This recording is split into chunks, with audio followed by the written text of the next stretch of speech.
Recording by Sunny Abdullah. The Way of Peace by James Allen. Chapter 1. The Power of Meditation.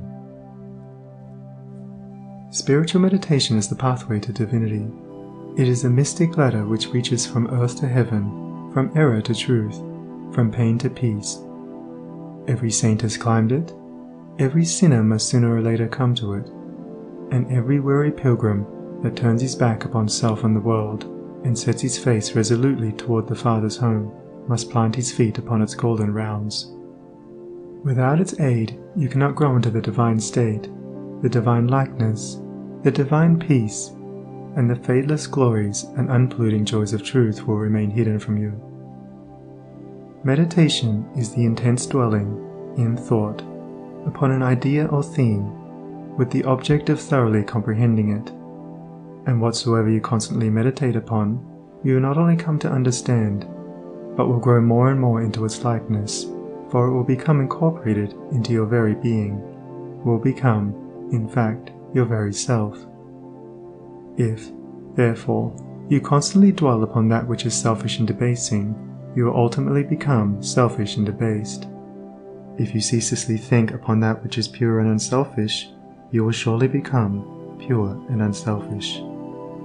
Tell me what that is upon which you most frequently and intensely think, that to which, in your silent hours, your soul most naturally turns, and I will tell you to what place of pain or peace you are traveling, and whether you are growing into the likeness of the divine or the bestial. There is an unavoidable tendency to become literally the embodiment of that quality upon which one most constantly thinks. Let therefore the object of your meditation be above and not below, so that every time you revert to it in thought, you will be lifted up. Let it be pure and unmixed with any selfish element. So shall your heart become purified and drawn nearer to truth, and not defiled and dragged more hopelessly into error.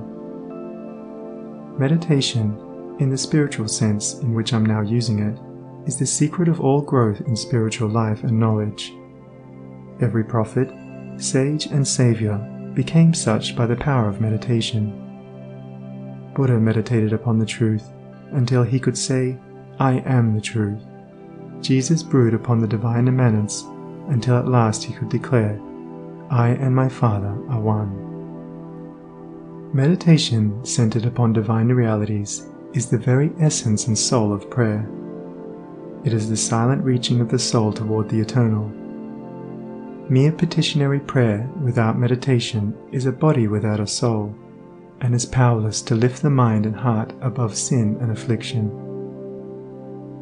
If you are daily praying for wisdom, for peace, for loftier purity, and a fuller realization of truth, and that for which you pray is still far from you, it means that you are praying for one thing while living out in thought and act another.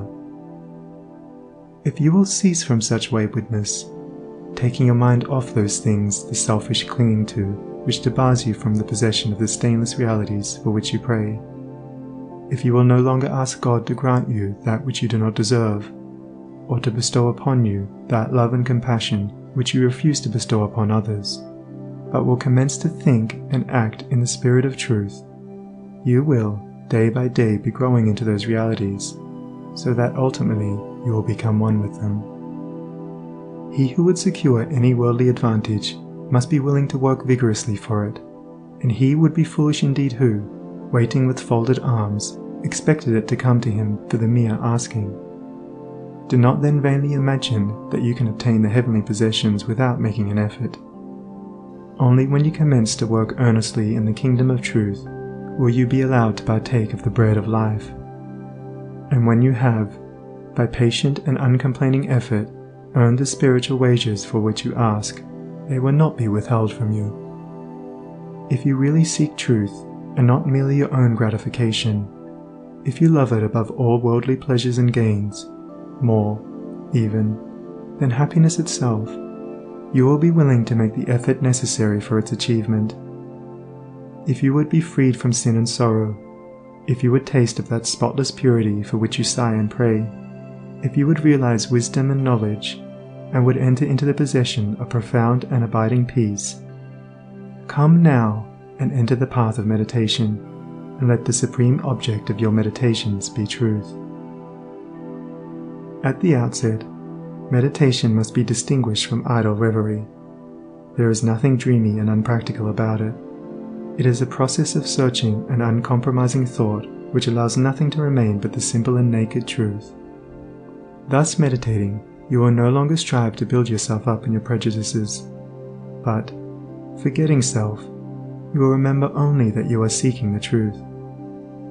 And so you will remove, one by one, the errors which you have built around yourself in the past, and will patiently wait for the revelation of truth, which will come to you when your errors have been sufficiently removed. In the silent humility of your heart, you will realize that there is an inmost center in us all, where truth abides in fullness, and around, wall upon wall, the gross flesh hems it in. This perfect, clear perception which is truth, a baffling and perverting carnal mesh blinds it, and makes all error, and to know, rather consists in opening out a way whence the imprisoned splendor may escape, than in effecting entry for a light supposed to be without. Select some portion of the day in which to meditate, and keep that period sacred to your purpose. The best time is the very early morning, when the spirit of repose is upon everything. All natural conditions will then be in your favor. The passions, after the long bodily fast of the night, will be subdued. The excitements and worries of the previous day will have died away, and the mind, strong and yet restful, will be receptive to spiritual instruction. Indeed, one of the first efforts you will be called upon to make will be to shake off lethargy and indulgence. And if you refuse, you will be unable to advance, for the demands of the Spirit are imperative.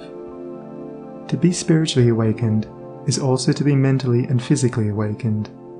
The sluggard and the self-indulgent can have no knowledge of truth. He who, possessed of health and strength, wastes the calm, precious hours of the silent morning in drowsy indulgence is totally unfit to climb the heavenly heights. He whose awakening consciousness has become alive to its lofty possibilities, who is beginning to shake off the darkness of ignorance in which the world is enveloped, rises before the stars have ceased their vigil, and, grappling with the darkness within his soul, strives, by holy aspiration, to perceive the light of truth while the unawakened world dreams on.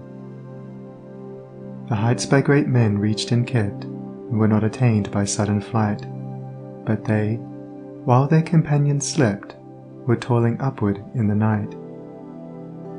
No saint, no holy man, no teacher of truth ever lived who did not rise early in the morning. Jesus habitually rose early, and climbed the solitary mountains to engage in Holy Communion. Buddha always rose an hour before sunrise and engaged in meditation, and all of his disciples were enjoined to do the same. If you have to commence your daily duties at a very early hour, and are thus debarred from giving the early morning to systematic meditation, try to give an hour at night, and should this, by the length and laboriousness of your daily task, be denied you, you need not despair, for you may turn your thoughts upward in holy meditation in the intervals of your work, or in those few idle minutes which you now waste in aimlessness, and should your work be of that kind which becomes by practice automatic, you may meditate while engaged upon it. That eminent Christian saint and philosopher, Jacob Boehme, realized his vast knowledge of divine things whilst working long hours as a shoemaker. In every life there is time to think, and the busiest, the most laborious, is not shut out from aspiration and meditation. Spiritual meditation and self-discipline are inseparable. You will, therefore, commence to meditate upon yourself so as to try and understand yourself. For, remember, the great object you will have in view will be the complete removal of all your errors in order that you may realize truth. You will begin to question your motives, thoughts, and acts, comparing them with your ideal, and endeavoring to look upon them with a calm and impartial eye. In this manner, you will be continually gaining more of that mental and spiritual equilibrium without which men are but helpless straws upon the ocean of life.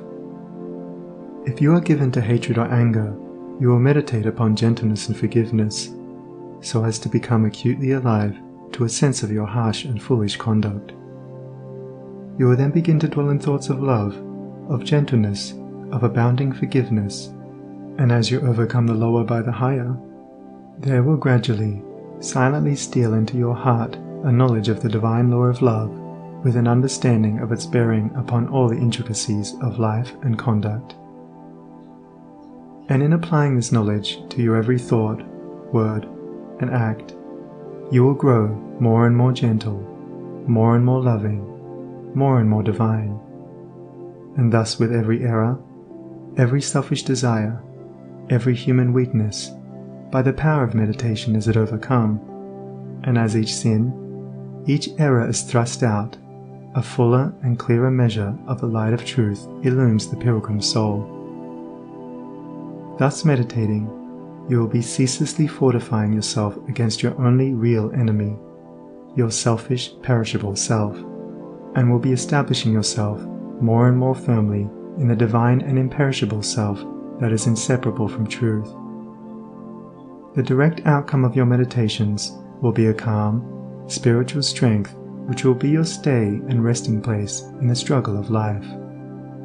Great is the overcoming power of holy thought, and the strength and knowledge gained in the hour of silent meditation will enrich the soul with saving remembrance in the hour of strife, of sorrow, or of temptation, as, by the power of meditation you grow in wisdom, you will relinquish, more and more, your selfish desires which are fickle, impermanent, and productive of sorrow and pain, and will take your stand, with increasing steadfastness and trust, upon unchangeable principles, and will realize heavenly rest.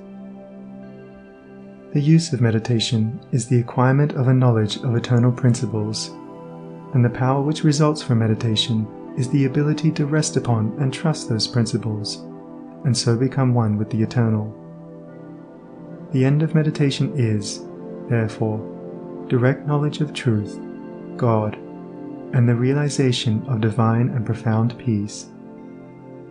Let your meditations take their rise from the ethical ground which you now occupy. Remember that you are to grow into truth by steady perseverance. If you are an Orthodox Christian, meditate ceaselessly upon the spotless purity and divine excellence of the character of Jesus, and apply his every precept to your inner life and outward conduct, as to approximate more and more toward his perfection. Do not be as those religious ones who, refusing to meditate upon the law of truth and to put into practice the precepts given to them by their master, are content to formally worship, to cling to their particular creeds, and to continue in the ceaseless round of sin and suffering. Strive to rise, by the power of meditation, above all selfish clinging to partial gods or party creeds, above dead formalities and lifeless ignorance, thus walking the highway of wisdom, with mind fixed upon the spotless truth. You shall know no halting place short of the realization of truth. He who earnestly meditates first perceives the truth, as it were, afar off, and then realizes it by daily practice. It is only the doer of the word of truth that can know the doctrine of truth, for though by pure thought the truth is perceived, it is only actualized by practice. Said the divine Gautama, the Buddha, he who gives himself up to vanity and does not give himself up to meditation, forgetting the real aim of life and grasping at pleasure, will in time envy him who has exerted himself in meditation. And he instructed his disciples in the following 5 great meditations. The first meditation is the meditation of love, in which you so adjust your heart that you long for the weal and welfare of all beings, including the happiness of your enemies. The second meditation is the meditation of pity, in which you think of all beings in distress, vividly representing in your imagination their sorrows and anxieties, as to arouse a deep compassion for them in your soul. The third meditation is the meditation of joy, in which you think of the prosperity of others and rejoice with their rejoicings. The fourth meditation is the meditation of impurity, in which you consider the evil consequences of corruption, the effects of sin and diseases. How trivial often the pleasure of the moment, and how fatal its consequences. The fifth meditation is the meditation on serenity, in which you rise above love and hate, tyranny and oppression, wealth and want, and regard your own fate with impartial calmness and perfect tranquility. By engaging in these meditations, the disciples of the Buddha arrived at a knowledge of the truth. But whether you engage in these particular meditations or not matters little, so long as your object is truth, so long as you hunger and thirst for that righteousness which is a holy heart and a blameless life. In your meditations, therefore, let your heart grow and expand with ever-broadening love, until, freed from all hatred and passion and condemnation, it embraces the whole universe with thoughtful tenderness. As the flower opens its petals to receive the morning light, so open your soul more and more to the glorious light of truth. Soar upward upon the wings of aspiration, be fearless, and believe in the loftiest possibilities. Believe that a life of absolute meekness is possible. Believe that a life of stainless purity is possible. Believe that a life of perfect holiness is possible. Believe that the realization of the highest truth is possible. He who so believes climbs rapidly the heavenly hills, whilst the unbelievers continue to grope darkly and painfully in the fog-bound valleys.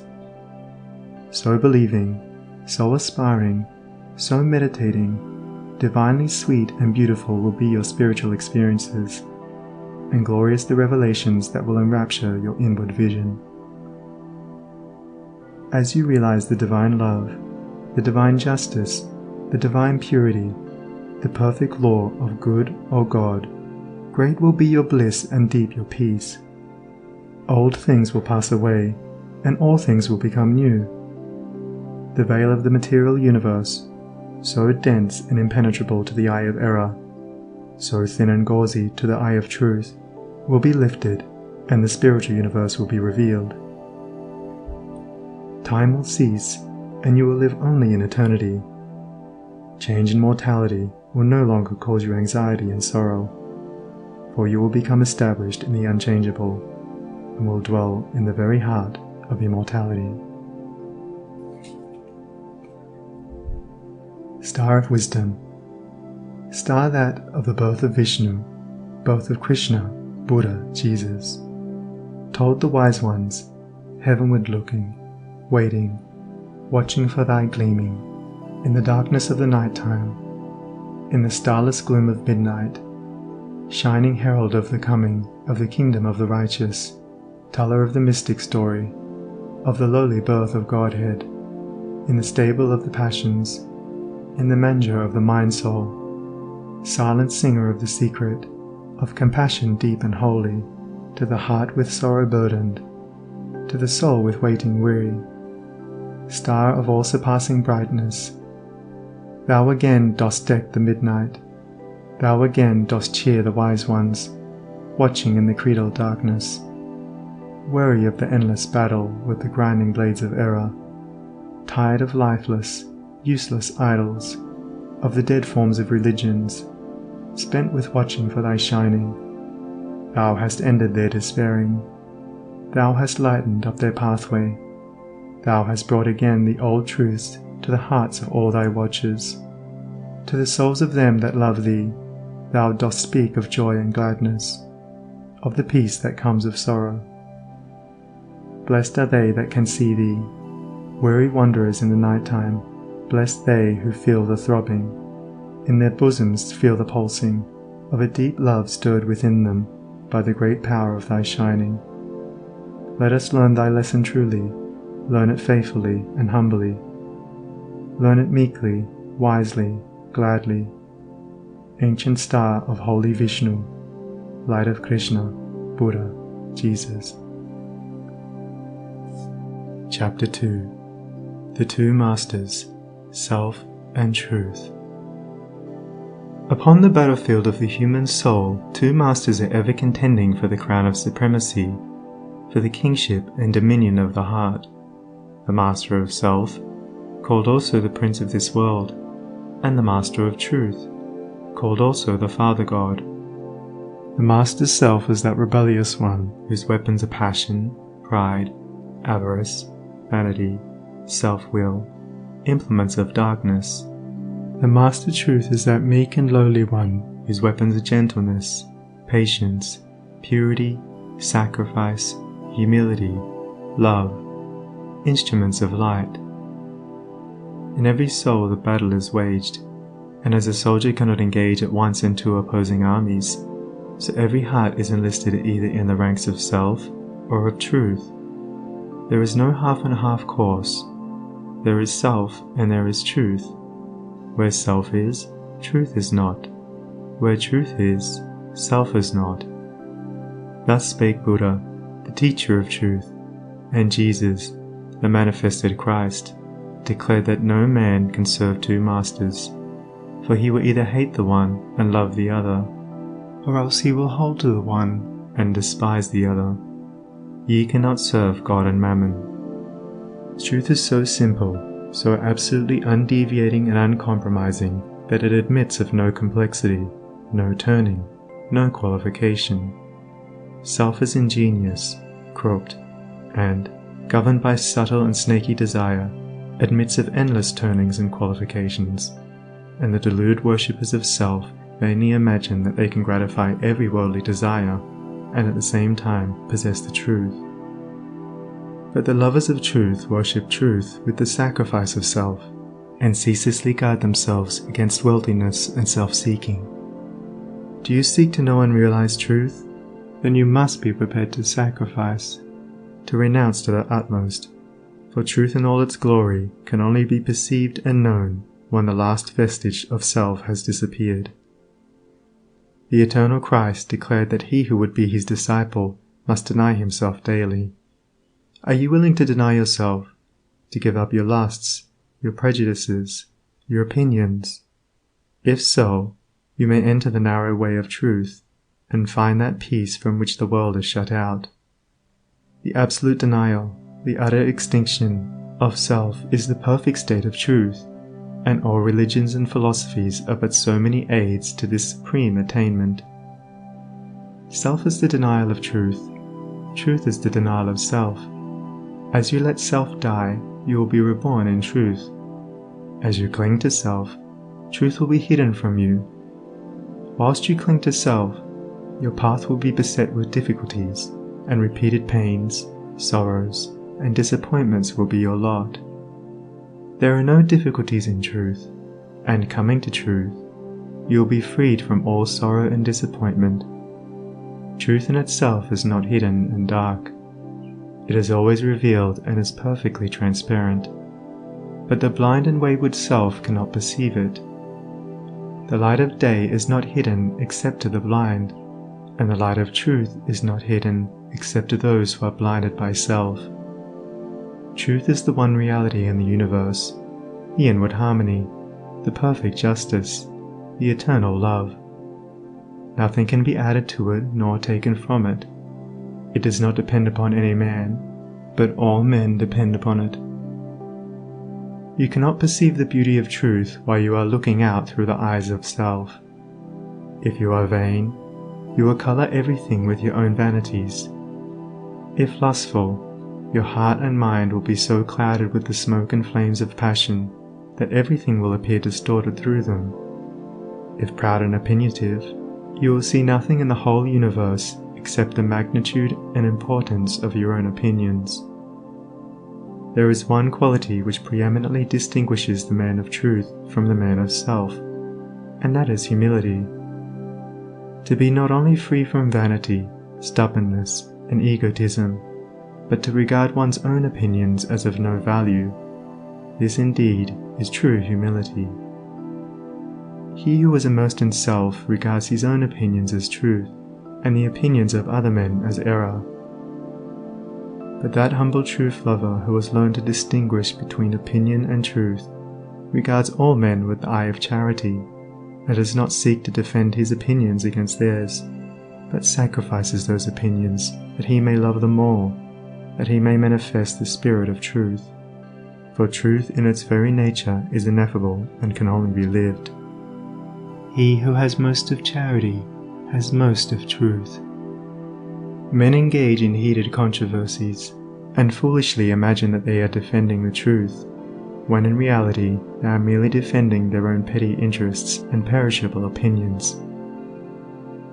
The follower of self takes up arms against others. The follower of truth takes up arms against himself. Truth, being unchangeable and eternal, is independent of your opinion and of mine. We may enter into it, or we may stay outside, but both our defense and our attack are superfluous, and are hurled back upon ourselves.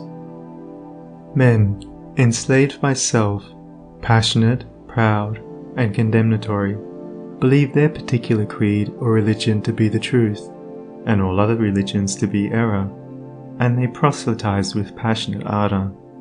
There is but one religion, the religion of truth. There is but one error, the error of self. Truth is not a formal belief, it is an unselfish, holy, and aspiring heart, and he who has truth is at peace with all, and cherishes all with thoughts of love. You may easily know whether you are a child of truth or a worshipper of self if you will silently examine your mind, heart, and conduct. Do you harbor thoughts of suspicion, enmity, envy, lust, pride, or do you strenuously fight against these? If the former, you are chained to self, no matter what religion you may profess. If the latter, you are a candidate for truth, even though outwardly you may profess no religion. Are you passionate, self-willed, ever seeking to gain your own ends, self-indulgent and self-centered? Or are you gentle, mild, unselfish, quit of every form of self-indulgence, and are ever ready to give up your own? If the former, self is your master. If the latter, truth is the object of your affection. Do you strive for riches? Do you fight with passion for your party? Do you lust for power and leadership? Are you given to ostentation and self-praise? Or have you given up the love of riches? Have you relinquished all strife? Are you content to take the lowest place and to be passed by unnoticed? And have you ceased to talk about yourself and regard yourself with self-complacent pride? If the former, even though you may imagine you worship God, the God of your heart is self. If the latter, even though you may withhold your lips from worship, you are dwelling with the Most High. The signs by which the truth lover is known are unmistakable. Here the Holy Krishna declared them in Sir Edward Arnold's beautiful rendering of the Bhagavad Gita.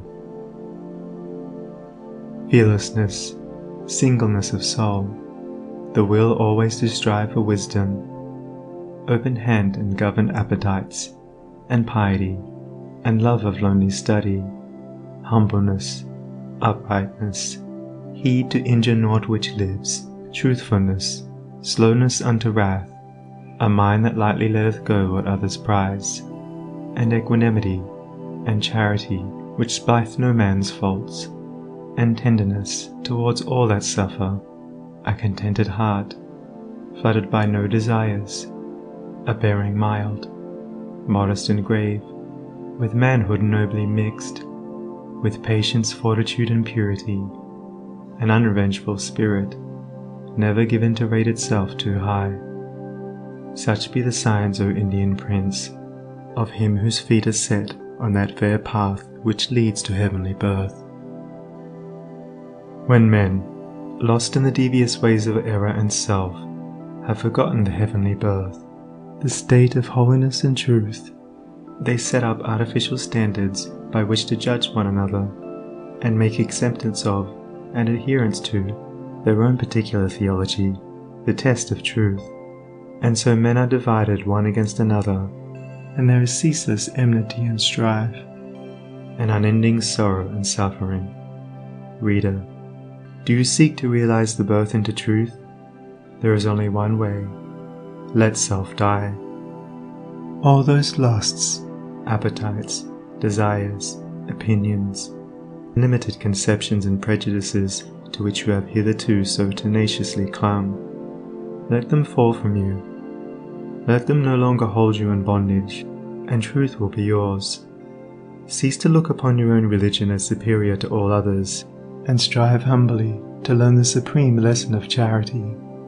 No longer cling to the idea, so productive of strife and sorrow, that the Saviour whom you worship is the only Saviour, and that the Saviour whom your brother worships with equal sincerity and ardour is an impostor. But seek diligently the path of holiness, and then you will realize that every holy man is a saviour of mankind. The giving up of self is not merely the renunciation of outward things. It consists of the renunciation of the inward sin, the inward error. Not by giving up vain clothing, not by relinquishing riches, not by abstaining from certain foods, not by speaking smooth words, not by merely doing these things is the truth found, but by giving up the spirit of vanity, by relinquishing the desire for riches, by abstaining from the lust of self-indulgence, by giving up all hatred, strife, condemnation, and self-seeking, and becoming gentle and pure at heart. By doing these things is the truth found. To do the former and not to do the latter is Pharisaism and hypocrisy, whereas the latter includes the former. You may renounce the outward world and isolate yourself in a cave or in the depths of a forest, but you will take all your selfishness with you, and unless you renounce that, great indeed will be your wretchedness and deep your delusion. You may remain just where you are, performing all your duties, and yet renounce the world, the inward enemy. To be in the world and yet not of the world is the highest perfection, the most blessed peace, is to achieve the greatest victory. The renunciation of self is the way of truth. Therefore, enter the path. There is no grief like hate, no pain like passion, no deceit like sense. Enter the path. Far hath he gone whose foot treads down one fond offence. As you succeed in overcoming self, you will begin to see things in their right relations. He who is swayed by any passion, prejudice, like or dislike, adjusts everything to that particular bias, and sees only his own delusions. He who is absolutely free from all passion, prejudice, preference and partiality, sees himself as he is, sees others as they are, sees all things in their proper proportions and right relations. Having nothing to attack, nothing to defend, nothing to conceal, and no interests to guard, he is at peace. He has realized the profound simplicity of truth, for this unbiased, tranquil, blessed state of mind and heart is the state of truth. He who attains to it dwells with the angels, and sits at the footstool of the Supreme, knowing the great law, knowing the origin of sorrow, knowing the secret of suffering, knowing the way of emancipation in truth. How can such a one engage in strife and condemnation? For though he knows that the blind, self-seeking world, surrounded with the clouds of its own illusions, and enveloped in the darkness of error and self, cannot perceive the steadfast light of truth, and is utterly incapable of comprehending the profound simplicity of the heart that has died or is dying to self. Yet he also knows that when the suffering ages have piled up mountains of sorrow, the crushed and burdened soul of the world will fly to its final refuge, and that when the ages are completed, every prodigal will come back to the fold of truth. And so he dwells in goodwill toward all, and regards all with that tender compassion which a father bestows upon his wayward children. Men cannot understand truth because they cling to self, because they believe in and love self, because they believe self to be the only reality, whereas it is the one delusion. When you cease to believe in and love self, you will desert it, and will fly to truth, and will find the eternal reality. When men are intoxicated with the wines of luxury and pleasure and vanity, the thirst of life grows and deepens within them, and they delude themselves with dreams of fleshy immortality. But when they come to reap the harvest of their own sowing, and pain and sorrow supervene, then, crushed and humiliated, relinquishing self and all the intoxications of self, they come, with aching hearts, to the one immortality, the immortality that destroys all delusions, the spiritual immortality in truth. Men pass from evil to good, from self to truth, through the dark gate of sorrow, for sorrow and self are inseparable. Only in the peace and bliss of truth is all sorrow vanquished. If you suffer disappointment because your cherished plans have been thwarted, or because someone has not come up to your anticipations, it is because you are clinging to self. If you suffer remorse for your conduct, it is because you have given way to self. If you are overwhelmed with chagrin and regret because of the attitude of someone else toward you, it is because you have been cherishing self. If you are wounded on account of what has been done to you or said of you, it is because you are walking in the painful way of self. All suffering is of self. All suffering ends in truth. When you have entered into and realized truth, you will no longer suffer disappointment, remorse, and regret, and sorrow will flee from you. Self is the only prison that can ever bind the soul. Truth is the only angel that can bid the gates unroll. And when he comes to call thee, arise and follow fast. His way may lie through darkness, but it leads to light at last. The woe of the world is of its own making. Sorrow purifies and deepens the soul, and the extremity of sorrow is the prelude to truth. Have you suffered much? Have you sorrowed deeply? Have you pondered seriously upon the problem of life? If so, you are prepared to wage war against self and to become a disciple of truth. The intellectual who does not see the necessity for giving up self frame endless theories about the universe and call them truth. But do thou pursue that direct line of conduct which is the practice of righteousness, and thou wilt realize the truth which has no place in theory and which never changes. Cultivate your heart. Water it continually with unselfish love and deep-felt pity, and strive to shut out from it all thoughts and feelings which are not in accordance with love. Return good for evil, love for hatred, gentleness for ill treatment, and remain silent when attacked. So shall you transmute all your selfish desires into the pure gold of love, and self will disappear in truth. So you will walk blamelessly among men, yoked with the easy yoke of lowliness, and clothed with the divine garment of humility.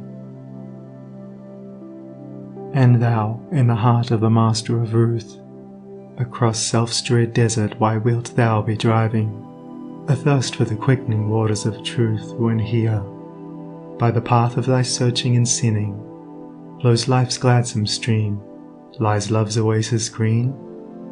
Come, turn thou and rest, know the end and beginning, the sought and the searcher, the seer and the seen. Thy master sits not in the unapproached mountains, nor dwells in the mirage which floats on the air, nor shalt thou discover his magical fountains and pathways of sand that encircle despair. In selfhood's dark desert cease wearily seeking the odorous tracks of the feet of thy king, and if thou wouldest hear the sweet sound of his speaking, be deaf to all voices that emptily sing. Flee the vanishing places, renounce all thou hast, leave all that thou lovest, and, naked and bare, thyself at the shrine of the inmost cast. The highest, the holiest, the changeless is there. Within, in the heart of the silent he dwelleth. Leave sorrow and sin, leave thy wandering soul. Come bathe in his joy, whilst he, whispering, telleth thy soul what it seeketh, and wander no more. Then cease, weary brother, thy struggling and striving. Find peace in the heart of the Master of Ruth. Across self-stark deserts cease wearily driving. Come, drink at the beautiful waters of truth. Chapter 3. The Acquirement of Spiritual Power. The world is filled with men and women seeking pleasure, excitement, novelty, seeking ever to be moved to laughter or tears, not seeking strength, stability, and power, but courting weakness and eagerly engaged in dispersing what power they have. Men and women of real power and influence are few, because few are prepared to make the sacrifice necessary to the acquirement of power, and fewer still are ready to patiently build up character. To be swayed by your fluctuating thoughts and impulses is to be weak and powerless. To rightly control and direct those forces is to be strong and powerful. Men of strong animal passions have much of the ferocity of the beast, but this is not power. The elements of power are there, but it is only when this ferocity is tamed and subdued by the higher intelligence that real power begins. And men can only grow in power by awakening themselves to higher and even higher states of intelligence and consciousness. The difference between a man of weakness and one of power lies not in the strength of the personal will, for the stubborn man is usually weak and foolish, but in that focus of consciousness which represents their states of knowledge.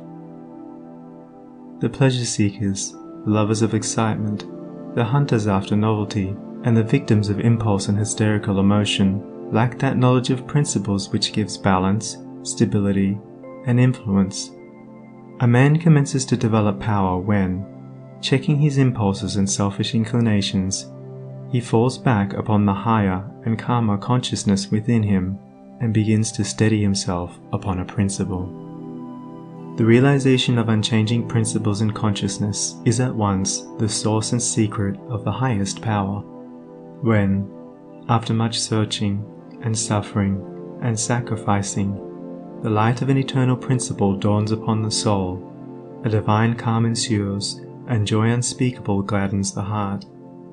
He who has realized such a principle ceases to wander, and remains poised and self-possessed.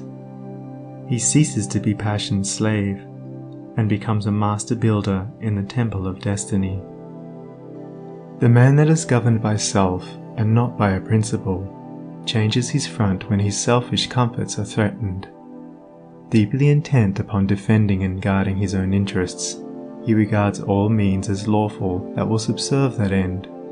He is continually scheming as to how he may protect himself against his enemies, being too self-centered to perceive that he is his own enemy. Such a man's work crumbles away, for it is divorced from truth and power. All effort that is grounded upon self perishes. Only that work endures that is built upon an indestructible principle. The man that stands upon a principle is the same calm, dauntless, self-possessed man under all circumstances. When the hour of trial comes, and he has to decide between his personal comforts and truth, he gives up his comforts and remains firm. Even the prospect of torture and death cannot alter or deter him. The man of self regards the loss of his wealth, his comforts, or his life as the greatest calamities which can befall him. The man of principle looks upon these incidences as comparatively insignificant, and not to be weighed with loss of character, loss of truth. To desert truth is, to him, the only happening which can really be called a calamity. It is the hour of crisis which decides who are the minions of darkness, and who the children of light. It is the epic of threatening disaster, ruin, and persecution, which divides the sheep from the goats, and reveals to the reverential gaze of succeeding ages the men and women of power. It is easy for a man, so long as he is left in the enjoyment of his possessions, to persuade himself that he believes in and adheres to the principles of peace, brotherhood, and universal love. But if, when his enjoyments are threatened, or he imagines they are threatened, he begins to clamor loudly for war. He shows that he believes in and stands upon, not peace, brotherhood, and love, but strife, selfishness, and hatred. He who does not desert his principles when threatened with the loss of every earthly thing, even to the loss of reputation and life, is the man of power, is the man whose every word and work endures, is the man whom the afterworld honors, reveres, and worships. Rather than desert that principle of divine love on which he rested, and in which all his trust was placed, Jesus endured the utmost extremity of agony and deprivation, and today the world prostrates itself at his pierced feet in rapt adoration. There is no way to the acquirement of spiritual power except by that inward illumination and enlightenment which is the realization of spiritual principles, and those principles can only be realized by constant practice and application. Take the principle of divine love, and quietly and diligently meditate upon it with the object of arriving at a thorough understanding of it. Bring its searching light to bear upon all your habits, your actions, your speech and intercourse with others, your every secret thought and desire. As you persevere in this course, the divine love will become more and more perfectly revealed to you, and your own shortcomings will stand out in more and more vivid contrast, spurring you on to renewed endeavor. And having once caught a glimpse of the incomparable majesty of that imperishable principle, you will never again rest in your weaknesses, your selfishness, your imperfection, but will pursue that love until you have relinquished every discordant element and have brought yourself into perfect harmony with it. And that state of inward harmony is spiritual power. Take also other spiritual principles, such as purity and compassion, and apply them in the same way. And, so exacting is truth, you'll be able to make no stay, no resting place, until the inmost garment of your soul is bereft of every stain, and your heart has become incapable of any hard, condemnatory, and pitiless impulse. Only insofar as you understand, realize, and rely upon these principles will you acquire spiritual power, and that power will be manifested in and through you in the form of increasing dispassion, patience, and equanimity. Dispassion argues superior self-control. Sublime patience is the very hallmark of divine knowledge, and to retain an unbroken calm amid all the duties and distractions of life marks off the man of power. It is easy in the world to live after the world's opinion. It is easy in solitude to live after our own. But the great man is he who in the midst of the crowd keeps with perfect sweetness the independence of solitude. Some mystics hold that perfection in dispassion is the source of that power by which miracles, so-called, are performed. And truly he who has gained such perfect control of all his interior forces that no shock, however great, can for one moment unbalance him, must be capable of guiding and directing those forces with a master hand. To grow in self-control, in patience, in equanimity, is to grow in strength and power, and you can only thus grow by focusing your consciousness upon a principle. As a child, after making many and vigorous attempts to walk unaided, at last succeeds, after numerous falls, in accomplishing this, so you must enter the way of power by first attempting to stand alone. Break away from the tyranny of custom, tradition, conventionality, and the opinions of others, until you succeed in walking lonely and erect among men. Rely upon your own judgment. Be true to your own conscience. Follow the light that is within you. All outward lights are so many will-o'-the-wisps. There will be those who tell you that you are foolish, that your judgment is faulty, that your conscience is all awry, and that the light within you is darkness. But heed them not. If what they say is true, the sooner you, As a searcher for wisdom, find it out the better, and you can only make the discovery by bringing your powers to the test. Therefore, pursue your course bravely. Your conscience is at least your own, and to follow it is to be a man. To follow the conscience of another is to be a slave. You will have many falls, will suffer many wounds, will endure many buffetings for a time, but press on in faith, believing that sure and certain victory lies ahead. Search for a rock, a principle, and having found it, cling to it. Get it under your feet and stand erect upon it, until at last, immovably fixed upon it, you succeed in defying the fury of the waves and storms of selfishness. For selfishness in any and every form is dissipation, weakness, death. Unselfishness in its spiritual aspect is conservation, power, life. As you grow in spiritual life and become established upon principles, you will become as beautiful and as unchangeable as those principles, and will taste of the sweetness of their immortal essence, and will realize the eternal and indestructible nature of the God within. No harmful shaft can reach the righteous man, standing erect amid the storms of hate, defying hurt and injury and ban, surrounded by the trembling slaves of fate. Majestic in the strength of silent power, serene he stands, nor changes not nor turns. Patient and firm in suffering's darkest hour, time bends to him, and death and doom he spurns. Wrath's lurid lightnings round him play, and hell's deep thunders roll about his head. Yet heeds he not, for him they cannot slay, who stands whence earth and time and space are fled.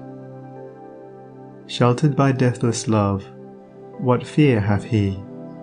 Armoured in changeless truth, what can he know of loss and gain? Knowing eternity, he moves not whilst the shadows come and go. Call him immortal, call him truth and light and splendour of prophetic majesty, who biddeth thus amid the powers of night, clothed with the glory of divinity. Chapter 4. The Realization of Selfless Love. It is said that Michelangelo saw in every rough block of stone a thing of beauty, awaiting the master hand to bring it into reality. Even so, within each there reposes the divine image, awaiting the master hand of faith, and the chisel of patience to bring it into manifestation. And that divine image is revealed and realized as stainless, selfless love. Hidden deep in every human heart, though frequently covered up with a mass of hard and almost impenetrable accretions, is the spirit of divine love, whose holy and spotless essence is undying and eternal. It is the truth in man. It is that which belongs to the Supreme, that which is real and immortal. All else changes and passes away. This alone is permanent and imperishable. And to realize this love by ceaseless diligence in the practice of the highest righteousness, to live in it and to become fully conscious in it, is to enter into immortality here and now, is to become one with truth, one with God, one with the central heart of all things, and to know our own divine and eternal nature. To reach this love, to understand and experience it, one must work with great persistency and diligence upon his heart and mind, must ever renew his patience and keep strong his faith, for there will be much to remove, much to accomplish before the divine image is revealed in all its glorious beauty. He who strives to reach and to accomplish the divine will be tried to the very utmost, and this is absolutely necessary, for how else could one acquire that sublime patience without which there was no real wisdom, no divinity? Ever and anon, as he proceeds, all his work will seem futile, and his efforts appear to be thrown away. Every now and then, a hasty touch will mar his image, and perhaps when he imagines his work is almost completed, he will find what he imagined to be the beautiful form of divine love utterly destroyed, and he must begin again with his past bitter experience to guide and help him. But he who has resolutely set himself to realize the highest recognizes no such thing as defeat. All failures are apparent, not real. Every slip, every fall, every return to selfishness is a lesson learned, an experience gained, from which a golden grain of wisdom is extracted, helping the striver toward the accomplishment of his lofty object. To recognize that of our vices we can frame a ladder, if we will but tread beneath our feet each deed of shame, is to enter the way that leads unmistakably toward the divine, and the failings of one who thus recognizes are so many dead selves upon which he rises, as upon stepping stones to higher things.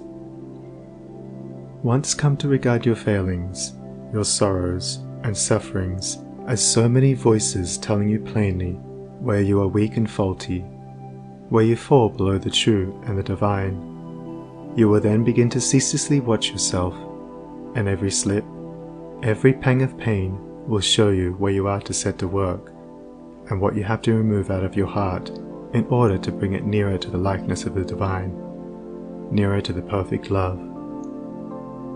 And as you proceed, day by day, detaching yourself more and more from the inward selfishness, the love that is selfless will gradually become revealed to you. And when you are growing patient and calm, when your petulances, tempers, and irritabilities are passing away from you, and the more powerful lusts and prejudices cease to dominate and enslave you, then you will know that the divine is awakening within you, that you are drawing near to the eternal heart, that you are not far from that selfless love, the possession of which is peace and immortality. Divine love is distinguished from human loves in this supremely important particular: it is free from partiality. Human loves cling to a particular object to the exclusion of all else, and when that object is removed, great and deep is the resultant suffering of the one who loves. Divine love embraces the whole universe, and, without clinging to any part, yet contains within itself the whole. And he who comes to it by gradually purifying and broadening his human loves until all the selfish and impure elements are burnt out of them, ceases from suffering.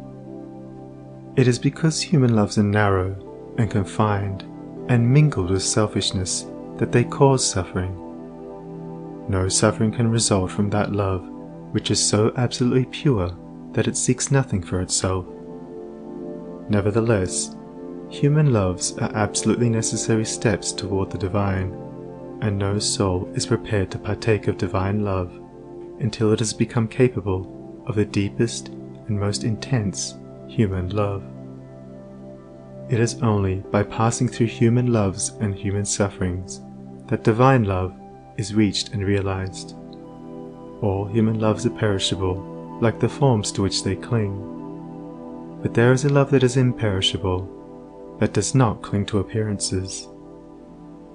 All human loves are counterbalanced by human hates, but there is a love that admits of no opposite or reaction, divine and free from all taint of self, that sheds its fragrance on all alike. Human loves are reflections of the divine love, and draw the soul nearer to the reality, the love that knows neither sorrow nor change. It is well that the mother, clinging with passionate tenderness to the little helpless form of flesh that lies in her bosom, should be overwhelmed with the dark waters of sorrow when she sees it laid in the cold earth. It is well that her tears should flow and her heart ache, for only thus can she be reminded of the evanescent nature of the joys and objects of sense, and be drawn nearer to the eternal and imperishable reality.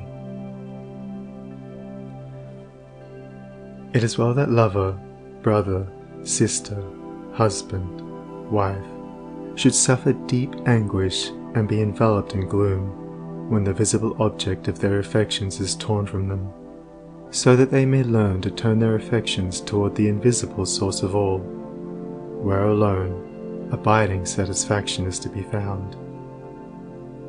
It is well that the proud, the ambitious, the self-seeking should suffer defeat, humiliation, and misfortune, that they should pass through the scorching fires of affliction.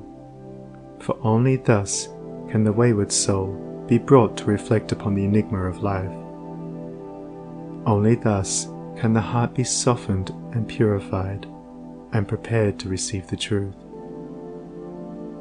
When the sting of anguish penetrates the heart of human love, when gloom and loneliness and desertion cloud the soul of friendship and trust, then it is that the human heart turns toward the sheltering love of the Eternal, and finds rest in its silent peace.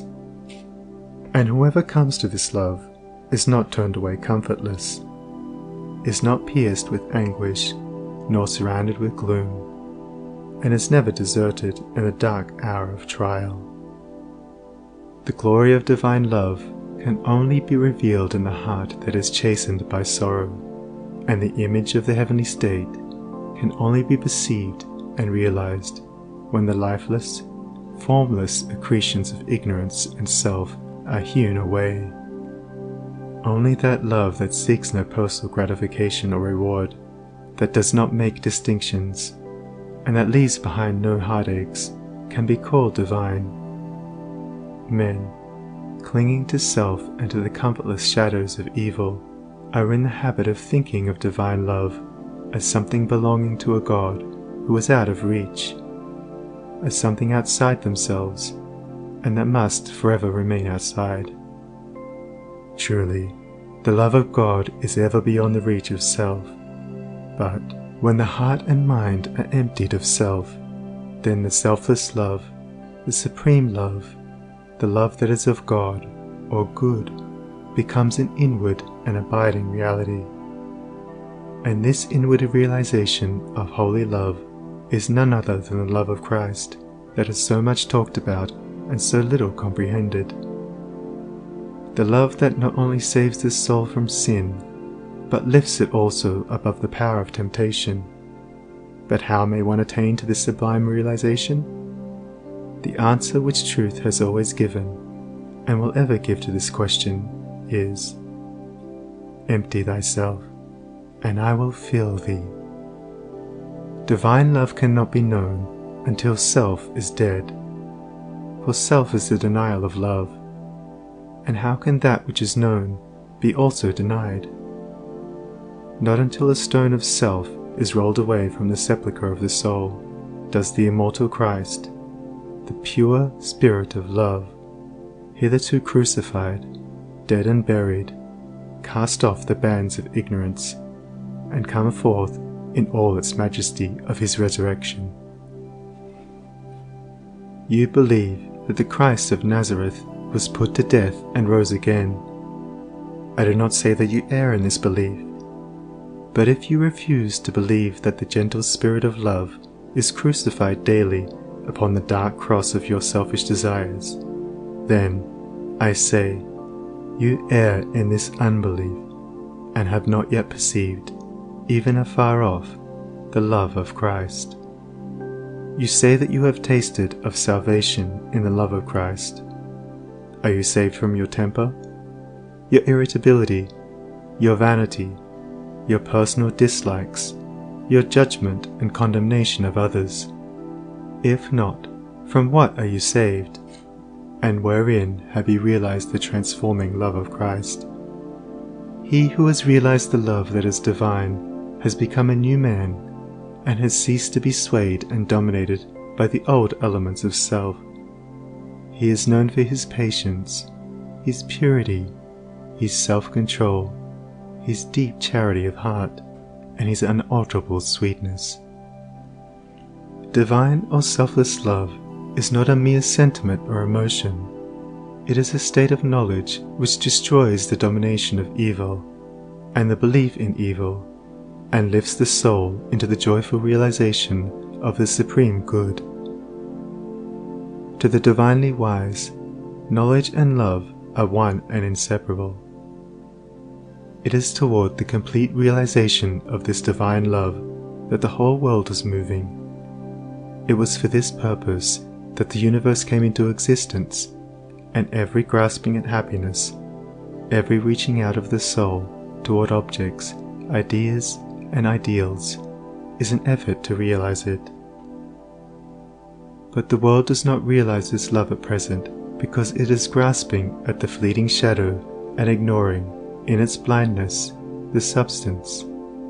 And so suffering and sorrow continue, and must continue until the world, taught by its self-inflicted pains, discovers the love that is selfless, the wisdom that is calm and full of peace. And this love, this wisdom, this peace, this tranquil state of mind and heart may be attained to, may be realized by all who are willing and ready to yield up self, and who are prepared to humbly enter into a comprehension of all that the giving up of self involves. There is no arbitrary power in the universe, and the strongest chains of fate by which men are bound are self-forged. Men are chained to that which causes suffering because they desire to be so, because they love their chains, because they think their little dark prison of self is sweet and beautiful, and they are afraid that if they desert that prison, they will lose all that is real and worth having. Ye suffer from yourselves, none else compels, none other holds that ye shall live and die. And the indwelling power which forges the chains and built around itself the dark and narrow prison can break away when it desires and wills to do so, and the soul does will to do so when it has discovered the worthlessness of its own prison, when long suffering has prepared it for the reception of the boundless light and love.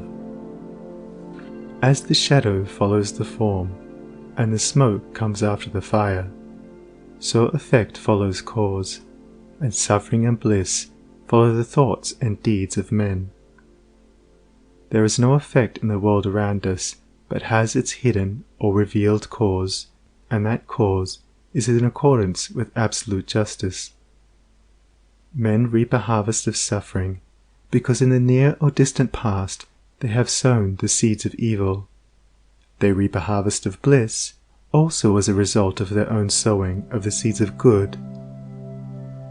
Let a man meditate upon this, let him strive to understand it, and he will then begin to sow only seeds of good, and will burn up the tares and weeds which he has formerly grown in the garden of his heart. The world does not understand the love that is selfless, because it is engrossed in the pursuit of its own pleasures, and cramped within the narrow limits of perishable interests, mistaking, in its ignorance, those pleasures and interests for real and abiding things. Caught in the flames of fleshy lusts, and burning with anguish, it sees not the pure and the peaceful beauty of truth. Feeding upon the swinish husks of error and self-delusion, it is shut out from the mansion of all-seeing love.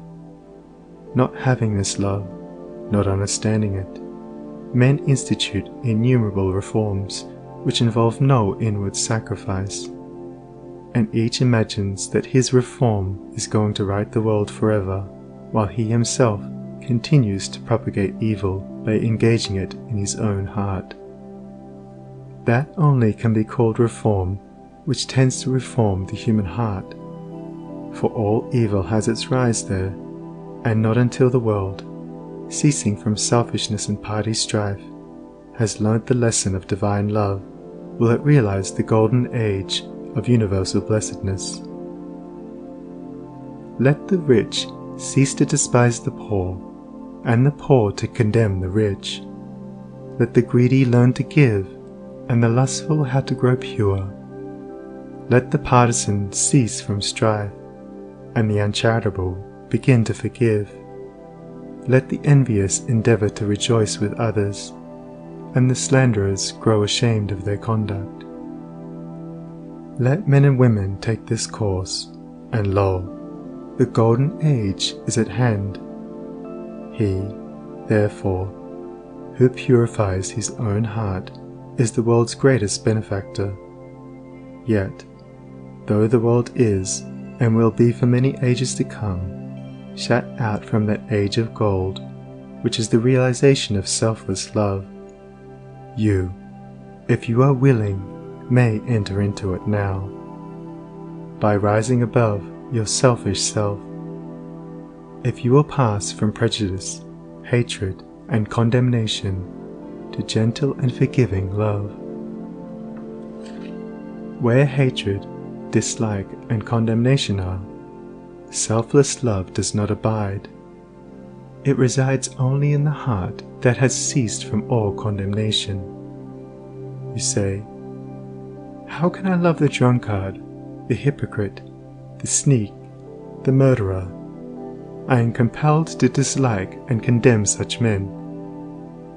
It is true that you cannot love such men emotionally, but when you say that you must perforce dislike and condemn them, you show that you are not acquainted with that great overruling love.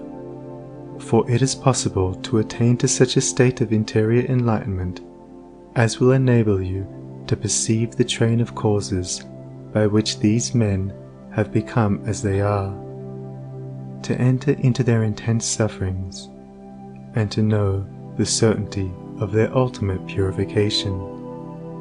Possessed of such knowledge, it will be utterly impossible for you any longer to dislike or condemn them, and you will always think of them with perfect calmness and deep compassion.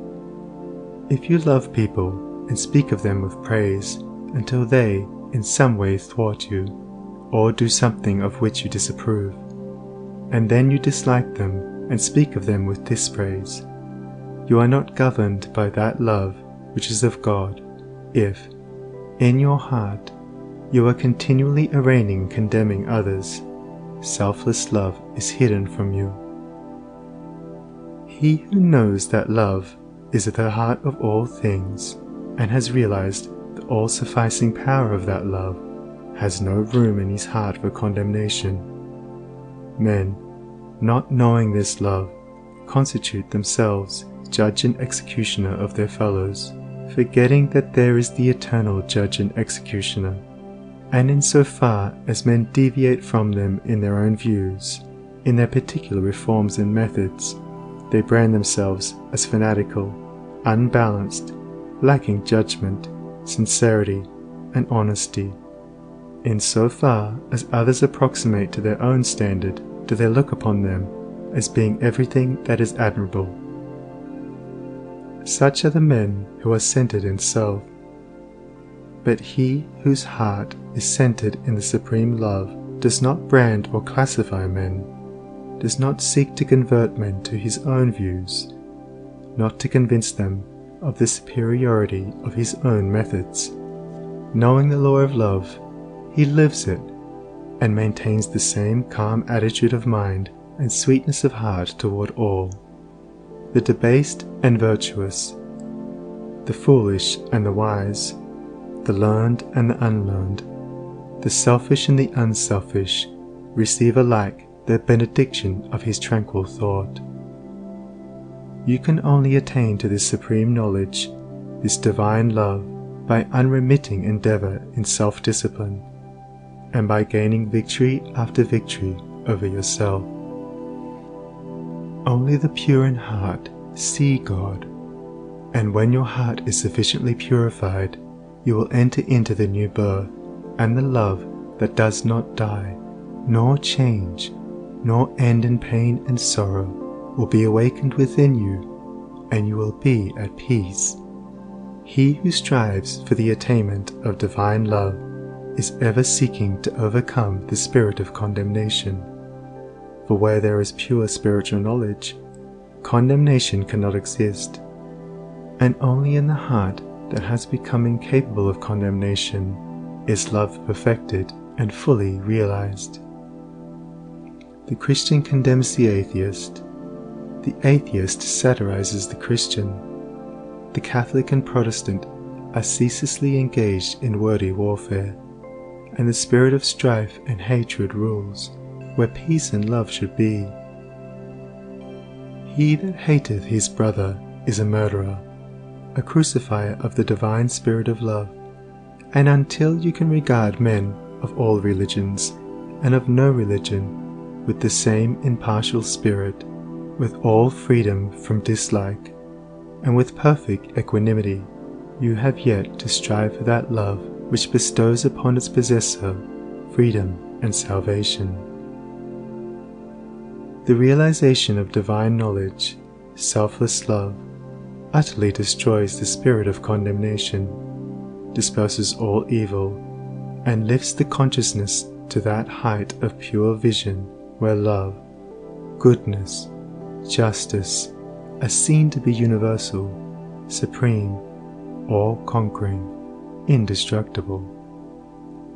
Train your mind in strong, impartial, and gentle thought. Train your heart in purity and compassion. Train your tongue to silence and to true and stainless speech. So shall you enter the way of holiness and peace, and shall ultimately realize the immortal love.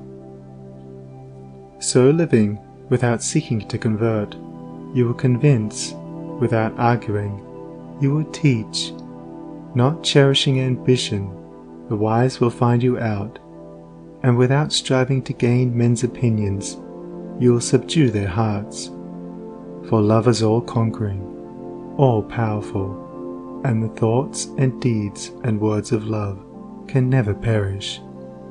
To know that love is universal, supreme, all-sufficing, to be freed from the trammels of evil, to be quit of the inward unrest, to know that all men are striving to realize the truth, each in his own way, to be satisfied, sorrowless, serene. This is peace, this is gladness, this is immortality, this is divinity, this is the realization of selfless love. I stood upon the shore and saw the rocks resist the onslaught of the mighty sea, and when I thought how all the countless shocks they had withstood through an eternity, I said, to wear away the solid main, the ceaseless efforts of the waves are vain. But when I thought how they the rocks had rent, and saw the sand and shingles at my feet, poor passive remnants of resistance spent, tumbled and tossed where they the waters meet, then saw I ancient landmarks neath the waves, and knew the waters held the stones their slaves. I saw the mighty work the waters wrought, by patient softness and unceasing flow, how they the proudest promontory brought unto their feet, and massy hills laid low, how the soft drops the adamine wall conquered at last, and brought it to its fall. And then I knew that hard, resisting sin should yield at last to love's soft, ceaseless roll, coming and going, ever flowing, upon the proud rocks of the human soul, that all resistance should be spent and past, and every heart yield unto it at last. Chapter 5. Entering into the Infinite. From the beginning of time, man, in spite of his bodily appetites and desires, in the midst of all his clinging to earthly and impermanent things, has ever been intuitively conscious of the limited, transient, and illusionary nature of his material existence, and in his sane and silent moments has tried to reach out into a comprehension of the infinite, and has turned with tearful aspiration toward the restful reality of the eternal heart. While vainly imagining that the pleasures of earth are real and satisfying, pain and sorrow continually remind him of their unreal and unsatisfying nature.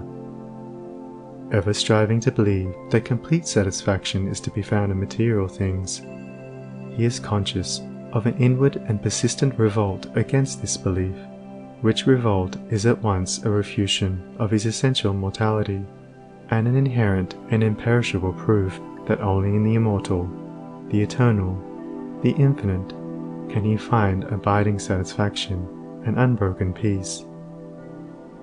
And here is the common ground of faith, here is the root and spring of all religion, here the soul of brotherhood and the heart of love, that man is essentially and spiritually divine and eternal, and that, immersed in mortality and troubled with unrest, he is ever striving to enter into a consciousness of his real nature. The spirit of man is inseparable from the infinite, and can be satisfied with nothing short of the infinite, and the burden of pain will continue to weigh upon a man's heart, and the shadows of sorrow to darken his pathway until, ceasing from his wanderings in the dream world of matter, he comes back to his home in the reality of the eternal. As the smallest drop of water detached from the ocean contains all the qualities of the ocean, so a man, detached in consciousness from the infinite, contains within him its likeness, and as the drop of water must, by the law of its nature, ultimately find its way back to the ocean and lose itself in its silent depths, so must man, by the unfailing law of his nature, at last return to his source and lose himself in the great ocean of the infinite. To become one with the infinite is the goal of man. To enter into perfect harmony with the eternal law is wisdom, love, and peace. But this divine state is, and must ever be, incomprehensible to the merely personal.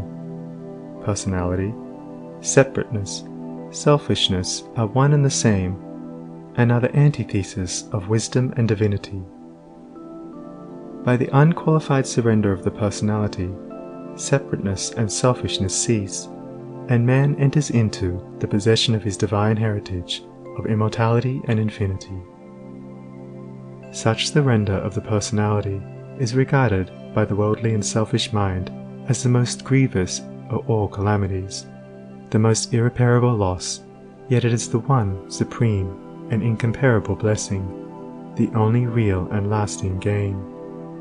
The mind unenlightened upon the inner laws of being and upon the nature and destiny of its own life clings to transient appearances, things which have in them no enduring substantiality, and so clinging, perishes, for the time being, amid the shattered wreckage of his own illusions.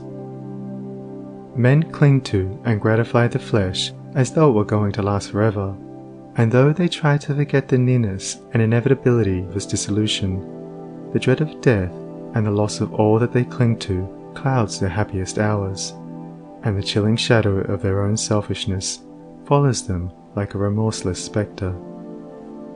And with the accumulation of temporal comforts and luxuries, the divinity within men is drugged, and they sink deeper and deeper into materiality, into the perishable life of the senses, and where there is sufficient intellect, theories concerning the immortality of the flesh come to be regarded as infallible truths.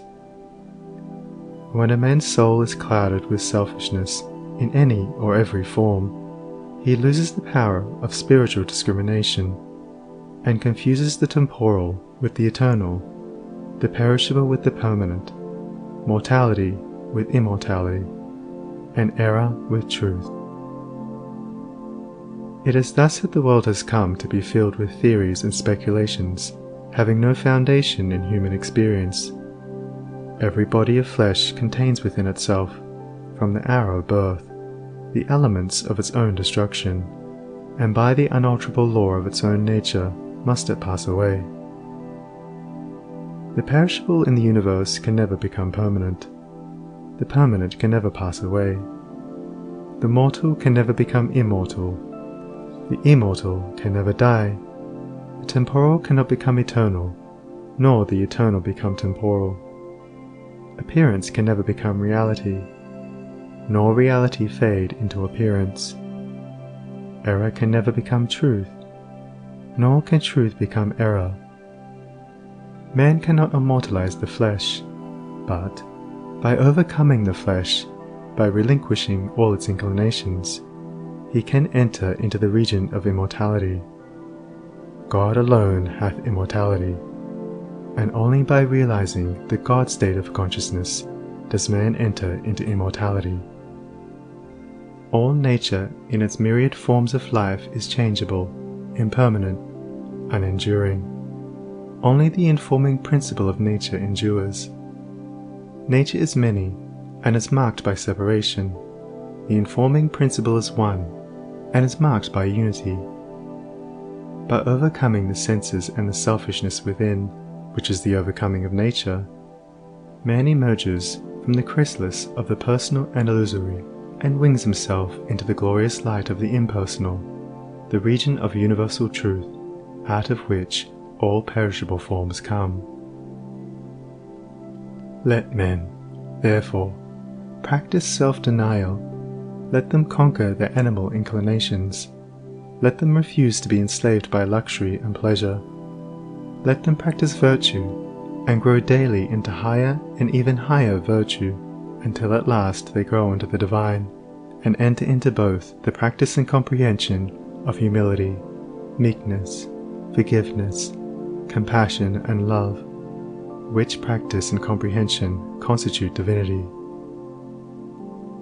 Goodwill gives insight, and only he who has so conquered his personality that he has but one attitude of mind, that of goodwill toward all creatures, is possessed of divine insight, and is capable of distinguishing the true from the false.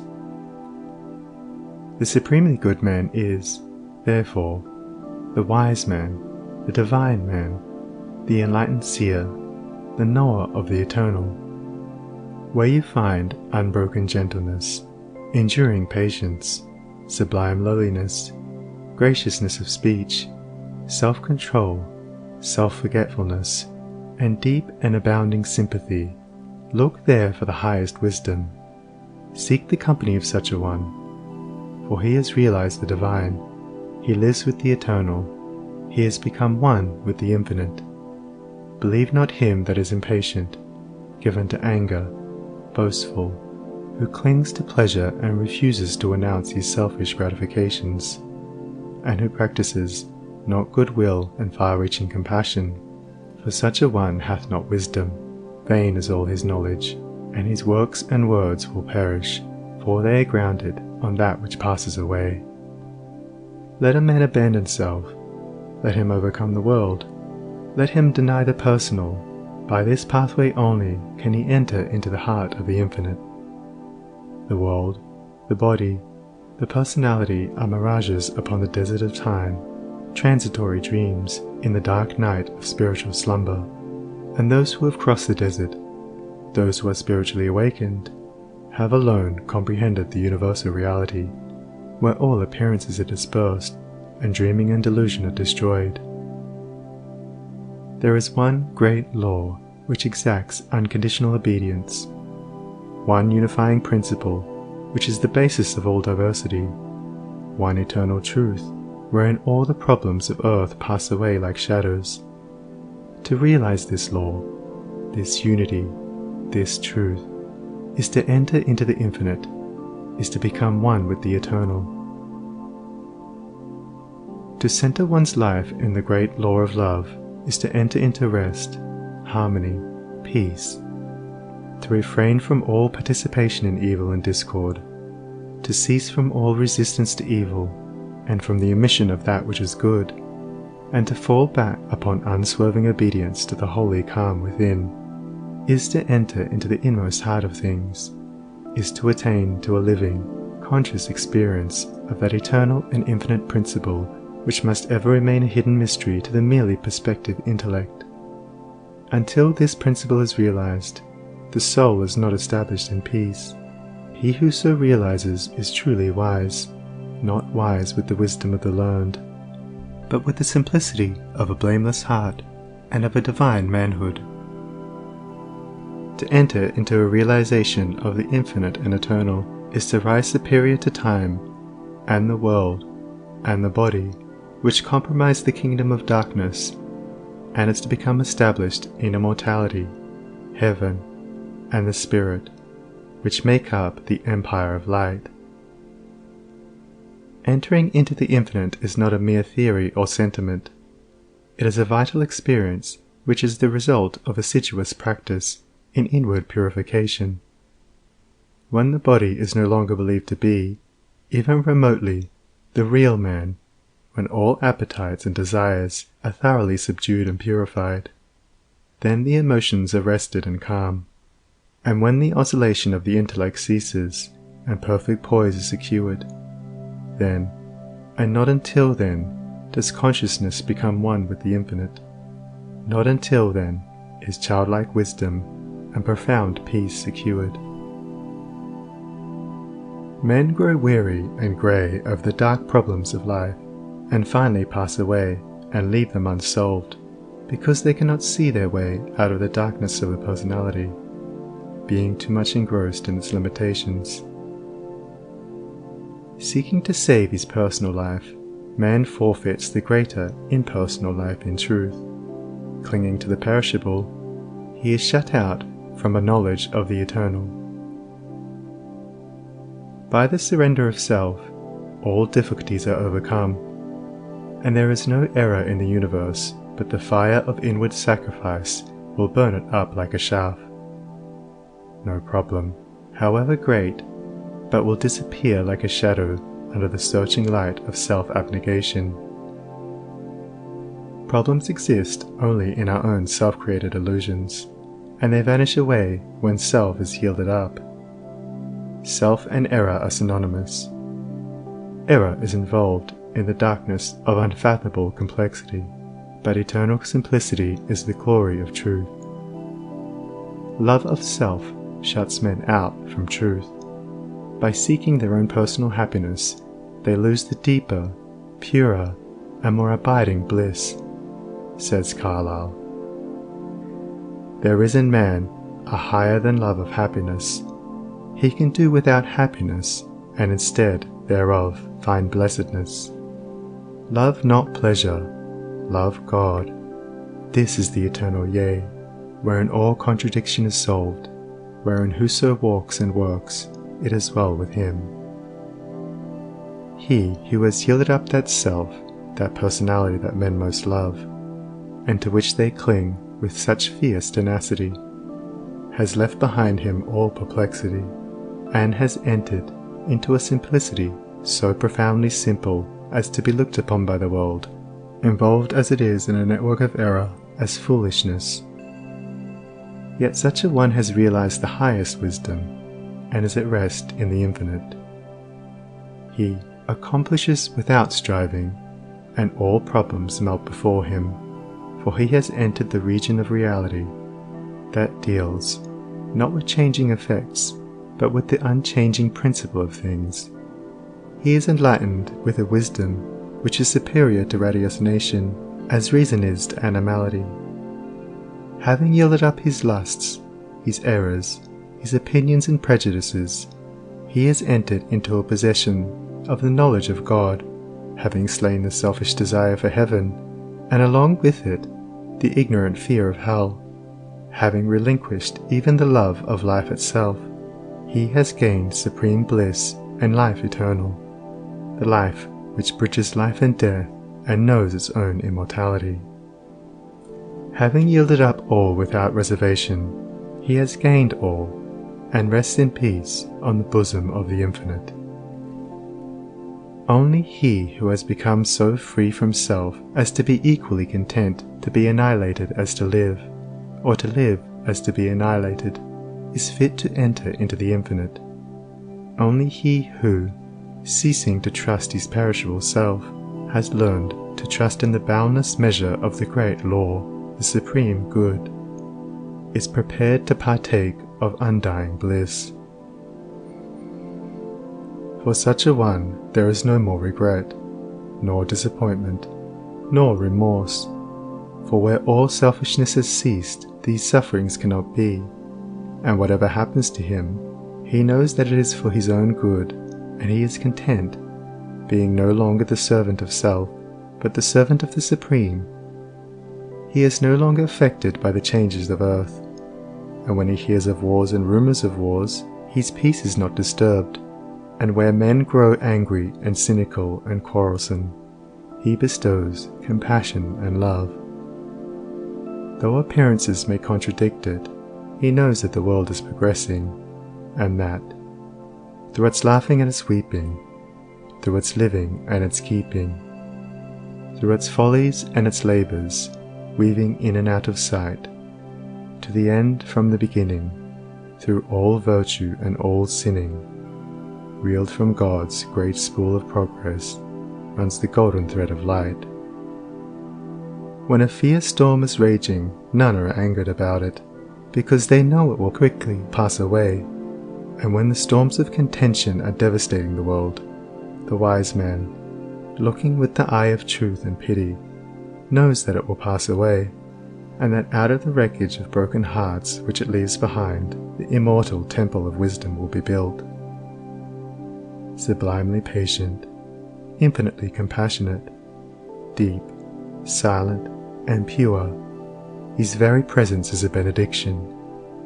And when he speaks, men ponder his words in their hearts, and by them rise to higher levels of attainment. Such is he who has entered into the infinite, who, by the power of utmost sacrifice, has solved the sacred mystery of life.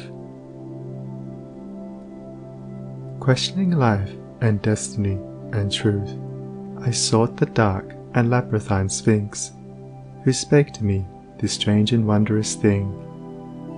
Concealment only lies in blinded eyes, and God alone can see the form of God.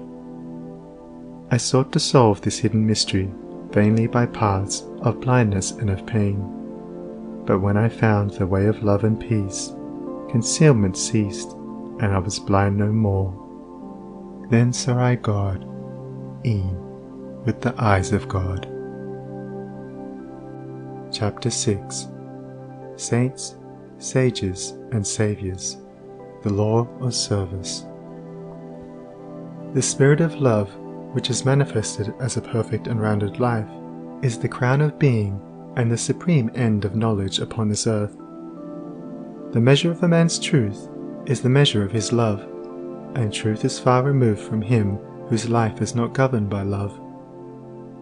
The intolerant and condemnatory, even though they profess the highest religion, have the smallest measure of truth, while those who exercise patience and who listen calmly and dispassionately to all sides, and both arrive themselves at, and incline others to, thoughtful and unbiased conclusions upon all problems and issues, have truth in fullest measure. The final test of wisdom is this: how does a man live? What spirit does he manifest? How does he act under trial and temptation? Many men boast of being in possession of truth who are continually swayed by grief, disappointment, and passion, and who sink under the first little trial that comes along. Truth is nothing if not unchangeable, and in so far as a man takes his stand upon truth, does he become steadfast in virtue, does he rise superior to his passions and emotions and changeable personality. Men formulate perishable dogmas and call them truth. Truth cannot be formulated, it is ineffable, and ever beyond the reach of intellect. It can only be experienced by practice, it can only be manifested as a stainless heart and a perfect life. Who, then, in the midst of the ceaseless pandemonium of schools and creeds and parties, has the truth? He who lives it, he who practices it, he who, having risen above that pandemonium by overcoming himself, no longer engages in it, but sits apart, quiet, subdued, calm, and self-possessed, freed from all strife, all bias, all condemnation, and bestows upon all the glad and unselfish love of the divinity within him. He who is patient, calm, gentle, and forgiving under all circumstances manifests the truth. Truth will never be proved by wordy arguments and learned treaties, for if men do not perceive the truth in infinite patience, undying forgiveness, and all-embracing compassion, no words can ever prove it to them. It is an easy matter for the passionate to be calm and patient when they are alone, or are in the midst of calmness. It is equally easy for the uncharitable to be gentle and kind when they are dealt kindly with. But he who retains his patience and calmness under all trial, who remains sublimely meek and gentle under the most trying circumstances, he, and he alone, is possessed of the spotless truth. And this is so because such lofty virtues belong to the divine, and can only be manifested by one who has attained to the highest wisdom, who has relinquished his passionate and self-seeking nature, who has realized the supreme and unchangeable law, and has brought himself into harmony with it. Let men, therefore, cease from vain and passionate arguments about truth, and let them think and say and do those things which make for harmony, peace, love, and goodwill. Let them practice heart virtue, and search humbly and diligently for the truth, which frees the soul from all error and sin, from all that plights the human heart, and that darkens, as with unending night, the pathway of the wandering souls of earth. There is one great, all-embracing law, which is the foundation and cause of the universe, the law of love. It has been called by many names in various countries and at various times, but behind all its names, the same unalterable law may be discovered by the eye of truth. Names, religions, personalities pass away, but the law of love remains. To become possessed of a knowledge of this law, to enter into conscious harmony with it, is to become immortal, invincible, indestructible. It is because of the effort of the soul to realize this law that men come again and again to live, to suffer, and to die, and when realized, suffering ceases, personality is dispersed, and the fleshly life and death are destroyed, for consciousness becomes one with the eternal. The law is absolutely impersonal, and its highest manifested expression is that of service. When the purified heart has realized truth, it is then called upon to make the last, the greatest, and holiest sacrifice, the sacrifice of the well-earned enjoyment of truth. It is by virtue of this sacrifice that the divinely emancipated soul comes to dwell among men, clothed with a body of flesh, content to dwell among the lowest and the least, and to be esteemed the servant of all mankind. That sublime humility, which is manifested by the world's saviours, is the seal of Godhead, and he who has annihilated the personality, and has become a living, visible manifestation of the impersonal, eternal, boundless spirit of love, is alone singled out as worthy to receive the unstinted worship of posterity. He only who succeeds in humbling himself with that divine humility which is not only the extinction of self, but is also the pouring out upon all the spirit of unselfish love, is exalted above measure, and given spiritual dominion in the hearts of mankind. All the great spiritual teachers have denied themselves personal luxuries, comforts, and rewards, have abjured temporal power, and have lived and taught the limitless and impersonal truth. Compare their lives and teachings, and you will find the same simplicity, the same self-sacrifice, the same humility, love, and peace, both lived and preached by them. They taught the same eternal principles, the realization of which destroys all evil, those who have been hailed and worshipped as saviors of mankind are manifestations of the great impersonal law, and being such, were free from passion and prejudice, and having no opinions, and no special letter of doctrine to preach and defend, they never sought to convert and proselytize. Living in the highest goodness, the supreme perfection, their sole object was to uplift mankind by manifesting that goodness in thought, word, and deed. They stand between man, the personal, and God, the impersonal, and serve as exemplary types for the salvation of self-enslaved mankind. Men who are immersed in self, and who cannot comprehend the goodness that is absolutely impersonal, deny divinity to all saviors except their own, and thus introduce personal hatred and doctrinal controversy, and, while defending their own particular views with passion, look upon each other as being heathens or infidels, and so render null and void, as far as their lives are concerned, the unselfish beauty and holy grandeur of the lives and teachings of their own masters. Truth cannot be limited. It can never be the special prerogative of any man, school, or nation, and when personality steps in, truth is lost. The glory alike of the saint, the sage, and the Saviour is this, that he has realized the most profound lowliness, the most sublime unselfishness, and having given up all, even his own personality, all his works are holy and enduring, for they are freed from every taint of self. He gives, yet never thinks of receiving.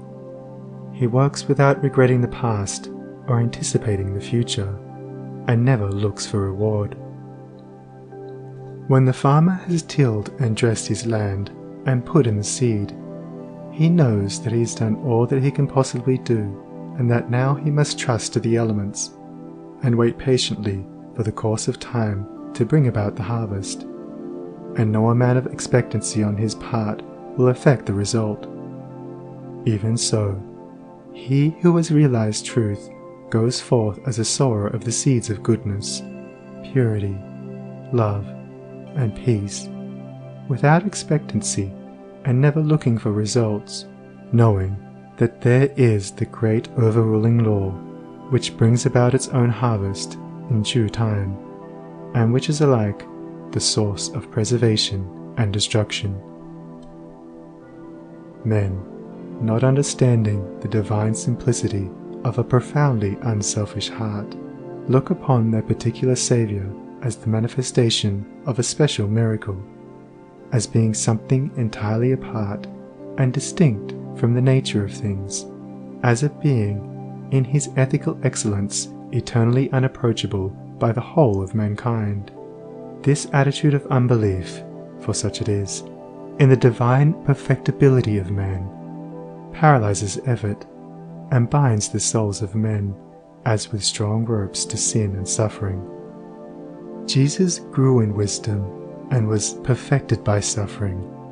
What Jesus was, he became such.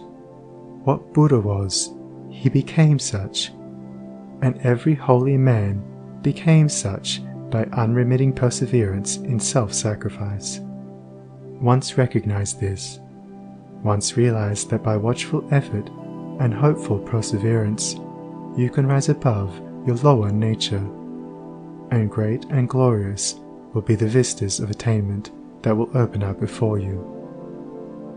Buddha vowed that he would not relax his efforts until he arrived at the state of perfection, and he accomplished his purpose. What the saints, sages, and saviors have accomplished, you likewise may accomplish, if you will only tread the way which they trod and pointed out, the way of self-sacrifice, of self-denying service. Truth is very simple. It says, "Give up self, come unto me, away from all that defiles, and I will give you rest." all the mountains of commentary that have been piled upon it cannot hide it from the heart that is earnestly seeking for righteousness. It does not require learning. It can be known in spite of learning. Disguised under many forms by erring, self-seeking man, the beautiful simplicity and clear transparency of truth remains unaltered and undimmed, and the unselfish heart enters into and partakes of its shining radiance. Not by weaving complex theories, not by building up speculative philosophies, is truth realized, but by weaving the web of inward purity, by building up the temple of a stainless life, is truth realized. He who enters upon his holy way begins by restraining his passions. This is virtue, and is the beginning of saintship, and saintship is the beginning of holiness.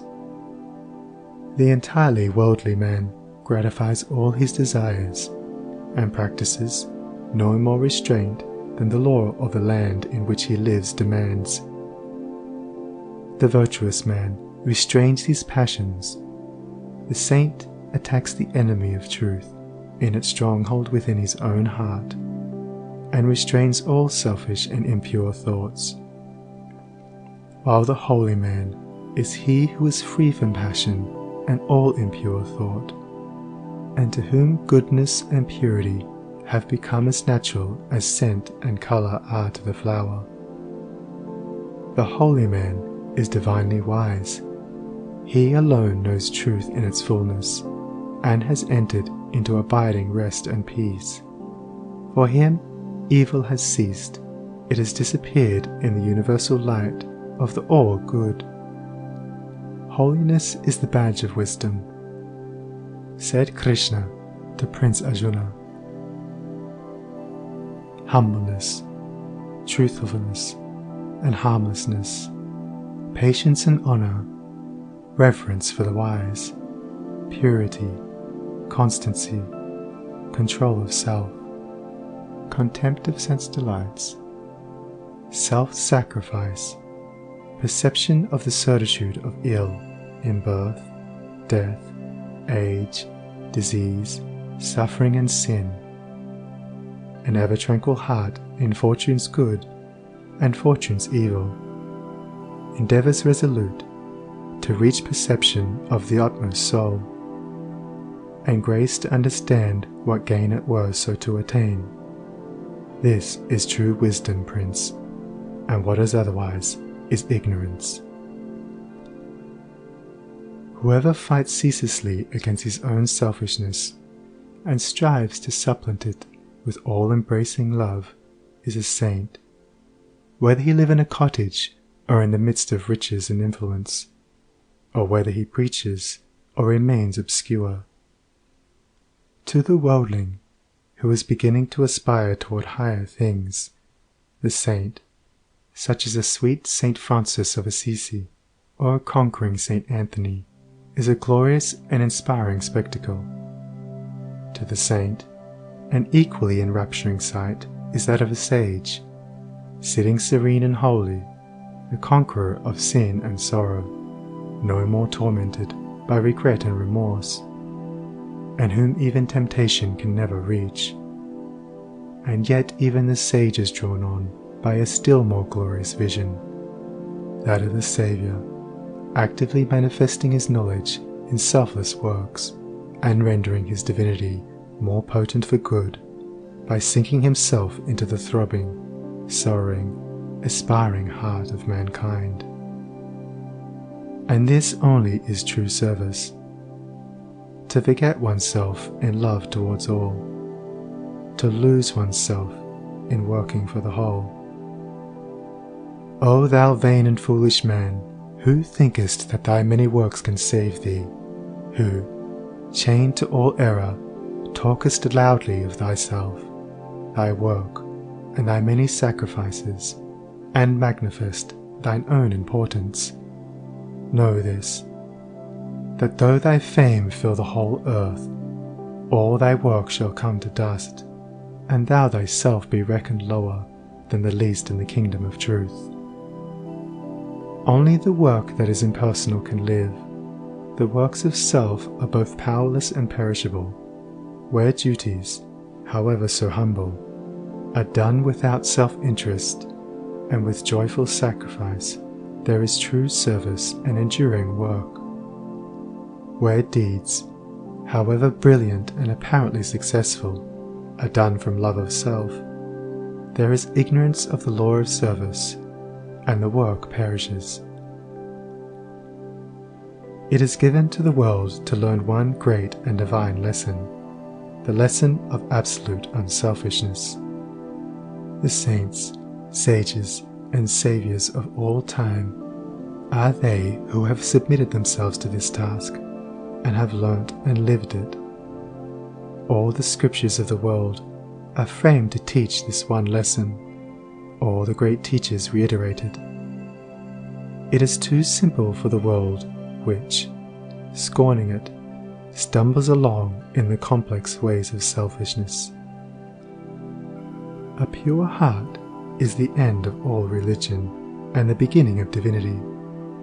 To search for this righteousness is to walk the way of truth and peace, and he who enters this way will soon perceive that immortality which is independent of birth and death, and will realize that in the divine economy of the universe, the humblest effort is not lost. The divinity of a Krishna, a Gautama, or a Jesus is the crowning glory of self-abnegation, the end of the soul's pilgrimage in matter and mortality, and the world will not have finished its long journey until every soul has become as these, and has entered into the blissful realization of its own divinity. Great glory crowns the heights of hope by arduous struggle won. Bright honor rounds the hoary head of that mighty works hath done. Fair riches come to him who strives in ways of golden gain, and fame enshrines his name who works with genius glowing brain. But greater glory waits for him who, in the bloodless strife, gainst self and wrong, adopts, in love, the sacrificial life. And brighter honor rounds the brow of him who, mid the scorns of blind idolaters of self, accepts the crown of thorns. And fairer, purer riches come to him who greatly strives to walk in ways of love and truth to sweeten human lives. And he who serveth well mankind exchanges fleeting fame for light eternal, joy and peace, and robes of heavenly flame. Chapter 7. The Realization of Perfect Peace. In the external universe there is ceaseless turmoil, change and unrest.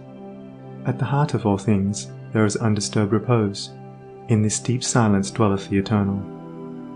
Man partakes of this duality, and both the surface change and disquietude, and the deep-seated eternal abode of peace, are contained within him. As there are silent depths in the ocean which the fiercest storm cannot reach, so there are silent, holy depths in the heart of man which the storms of sin and sorrow can never disturb. To reach this silence, and to live consciously in it, is peace. Discord is rife in the outward world, but unbroken harmony holds sway at the heart of the universe.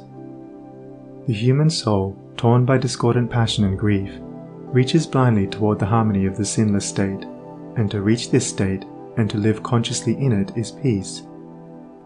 Hatred severs human lives, fosters persecution, and hurls nations into ruthless war.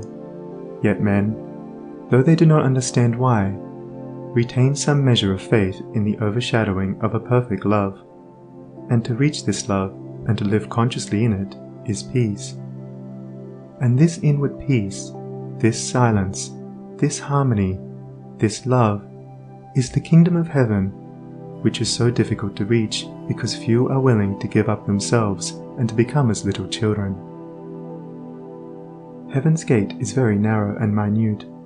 It cannot be perceived by foolish men, blinded by vain illusions of the world, e'en the clear-sighted who discern the way, and seek to enter, find the portal barred, and hard to be unlocked. Its massive bolts are pride and passion, avarice and lust. Men cry peace, peace, where there is no peace, but on the contrary, discord, disquietude and strife. Apart from that wisdom which is inseparable from self-renunciation, there can be no real and abiding peace.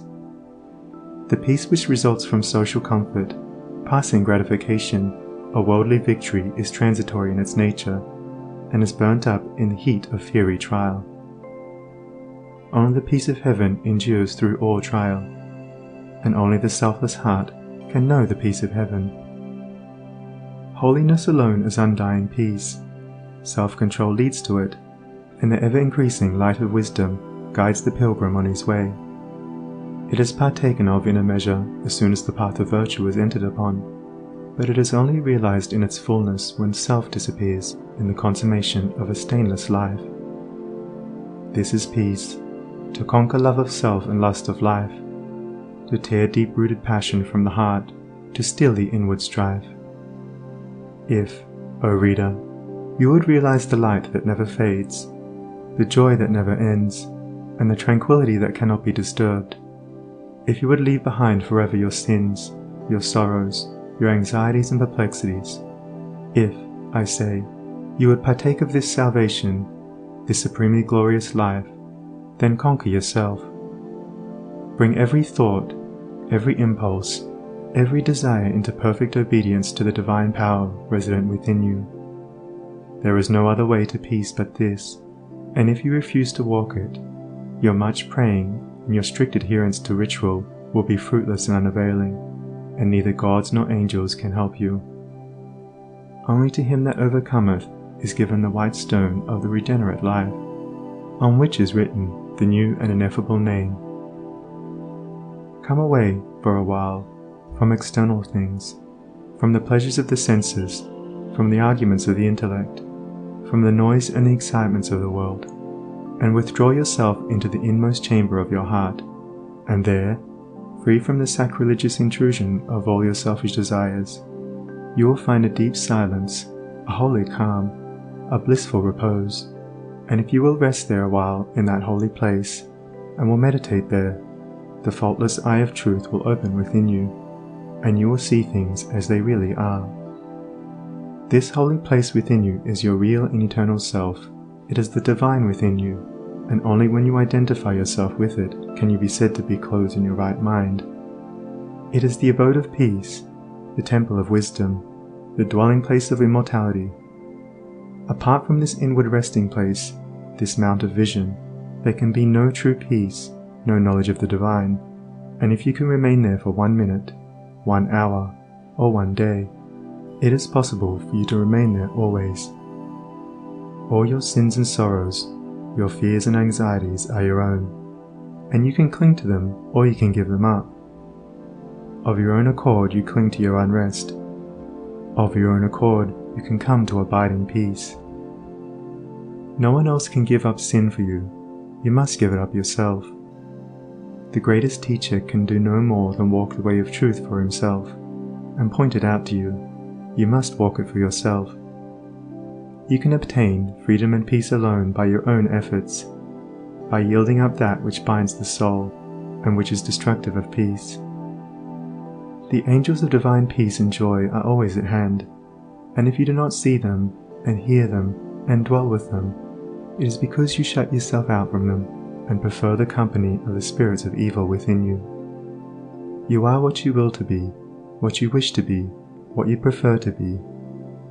You can commence to purify yourself, and by so doing can arrive at peace, or you can refuse to purify yourself, and so remain with suffering. Step aside, then, come out of the fret and fever of life, away from the scorching heat of self, and enter the inward resting place where the cooling airs of peace will calm, renew, and restore you. Come out of the storms of sin and anguish. Why be troubled and tempest-tossed when the haven of peace, of God, is yours?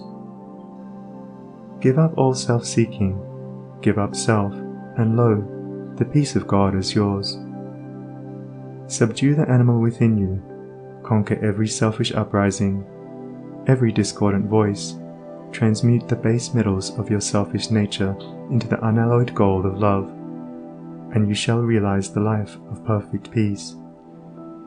Thus subduing, thus conquering, thus transmuting, you will, O reader, while living in the flesh, cross the dark waters of mortality, and will reach that shore upon which the storms of sorrow never beat, and where sin and suffering and dark uncertainty cannot come. Standing upon that shore, holy, compassionate, awakened, and self-possessed and glad with unending gladness, you will realize that never the Spirit was born, the Spirit will cease to be never. Never was time it was not, end and beginning are dreams. Birthless and deathless and changeless remaineth the Spirit forever. Death hath not touched it at all, dead though the house of it seems. You will then know the meaning of sin, of sorrow, of suffering, and that the end thereof is wisdom, will know the cause and the issue of existence, and with this realization you will enter into rest, for this is the bliss of immortality, this is the unchangeable gladness, this the untrammeled knowledge, undefiled wisdom, and undying love, this, and this only, is the realization of perfect peace. O thou who wouldest teach men of truth, hast thou passed through the desert of doubt? Art thou purged by the fires of sorrow? Hath Ruth the fiends of opinion cast out of thy human heart? Is thy soul so fair that no false thought can ever harbour there? O thou who wouldest teach men of love, hast thou passed through the place of despair? Hast thou wept through the dark night of grief? Does it move thy human heart to pitying gentleness, looking on wrong and hate and ceaseless stress? O thou who wouldest teach men of peace, hast thou crossed the wide ocean of strife? Hast thou found on the shores of the silence release from all the wild unrest of life? From thy human heart hath all striving gone, leaving but truth and love and peace alone? End of Chapter 7. Recording by Sunny Abdullah. sonnie.org. End of The Way of Peace by James Allen.